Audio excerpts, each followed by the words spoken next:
Assalamualaikum warahmatullahi wabarakatuh. Selamat pagi semuanya. Apa kabar kalian hari ini?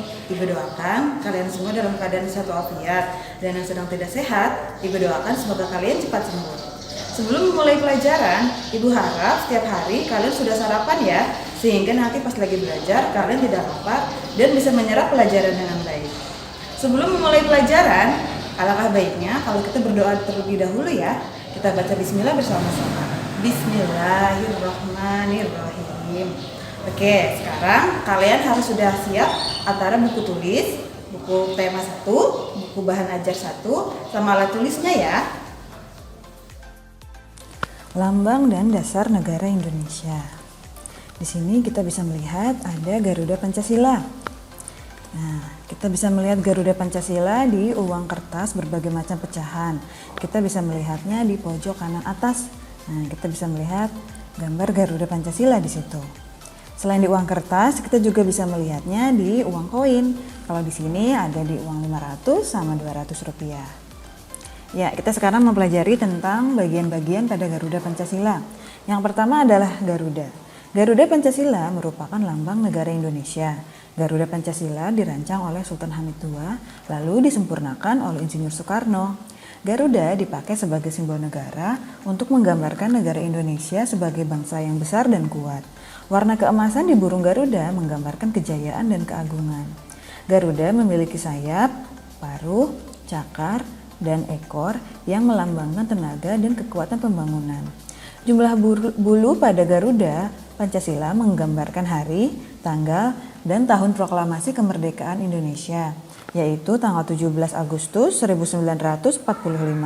Antara lain, jumlah bulu pada masing-masing sayap berjumlah 17, jumlah bulu pada ekor berjumlah 8, jumlah bulu di bawah perisai atau pangkal ekor berjumlah 19, dan jumlah bulu di leher berjumlah 45. Bagian kedua adalah perisai. Perisai merupakan tameng yang telah lama dikenal dalam budaya dan peradaban Nusantara sebagai senjata yang melambangkan perlindungan, pertahanan, dan perjuangan diri untuk mencapai tujuan. Di tengah perisai terdapat sebuah garis hitam tebal yang menggambarkan garis khatulistiwa. Hal tersebut mencerminkan letak Indonesia, yaitu Indonesia sebagai negara tropis yang dilintasi garis khatulistiwa. Pada perisai terdapat 5 buah ruang yang mewujudkan dasar negara Pancasila. Warna dasar pada ruang perisai merupakan warna bendera Indonesia dan bagian tengahnya memiliki warna dasar hitam. Selanjutnya kita akan mempelajari tentang dasar negara Indonesia, yaitu Pancasila. Yang pertama adalah ketuhanan yang Maha Esa, dilambangkan dengan bintang. Yang kedua, kemanusiaan yang adil dan beradab, dilambangkan oleh rantai. Yang ketiga, persatuan Indonesia dilambangkan oleh pohon beringin. Yang keempat, kerakyatan yang dipimpin oleh hikmat kebijaksanaan dalam permusyawaratan perwakilan yang dilambangkan dengan kepala banteng. Nah, yang kelima, keadilan sosial bagi seluruh rakyat Indonesia dilambangkan dengan padi dan kapas. Nah, sekarang kita belajar tentang arti lambang sila pertama. Lambang ini menunjukkan bahwa bangsa Indonesia menyatakan kepercayaan dan ketakwaan terhadap Tuhan Yang Maha Esa. Taat terhadap perintah Tuhan dilaksanakan dengan cara selalu menjalankan perintah Tuhan dengan baik. Selain itu, juga harus saling menghargai kepercayaan orang lain. Bersyukur adalah berterima kasih dengan semua yang diberikan Tuhan.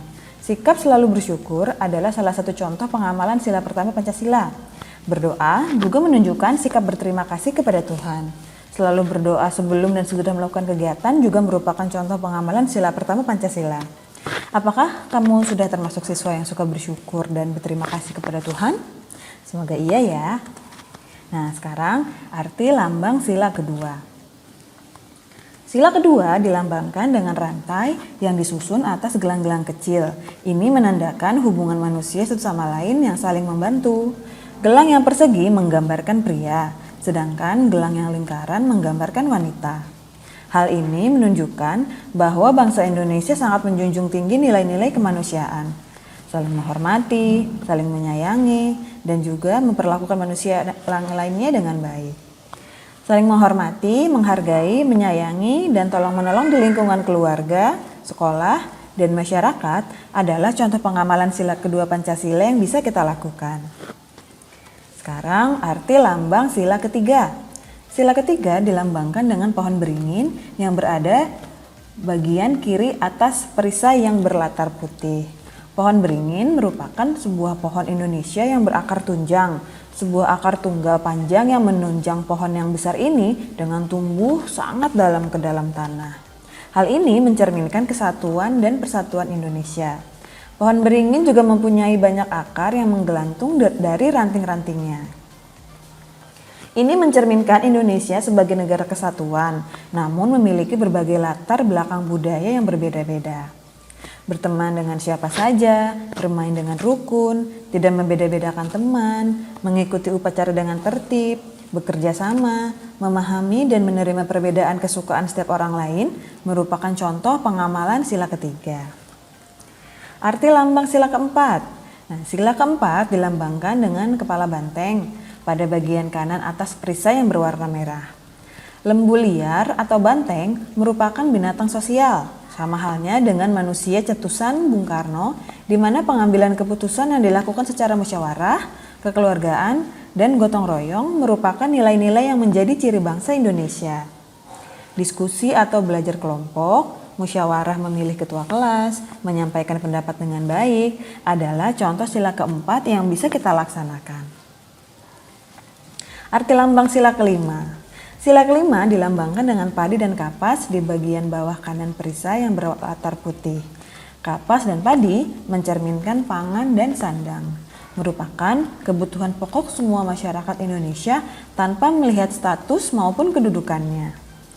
Pengamalan sila kelima contohnya adalah gotong royong membersihkan jalan, melaksanakan piket dengan adil, menghargai hasil karya orang lain, tidak boros, dan suka menabung.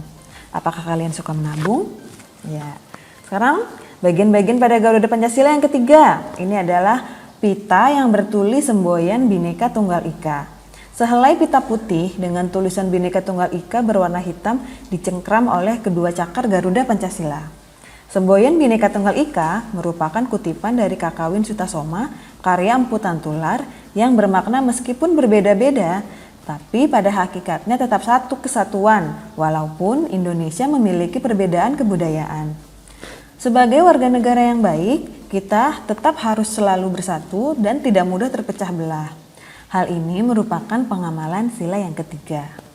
Semboyan ini digunakan untuk melambangkan kesatuan dan persatuan bangsa Indonesia yang terdiri dari beraneka ragam ras, budaya, bahasa daerah, agama, suku bangsa, dan kepercayaan. Nah, sekarang kalian buka bahan ajar PPKN dan kalian kerjakan halaman 4 dan 5, nomor 1 sampai 10. Kalian kerjakan dengan baik ya. Oke, sampai sini dulu pembelajaran kita hari ini. Wassalamualaikum warahmatullahi wabarakatuh.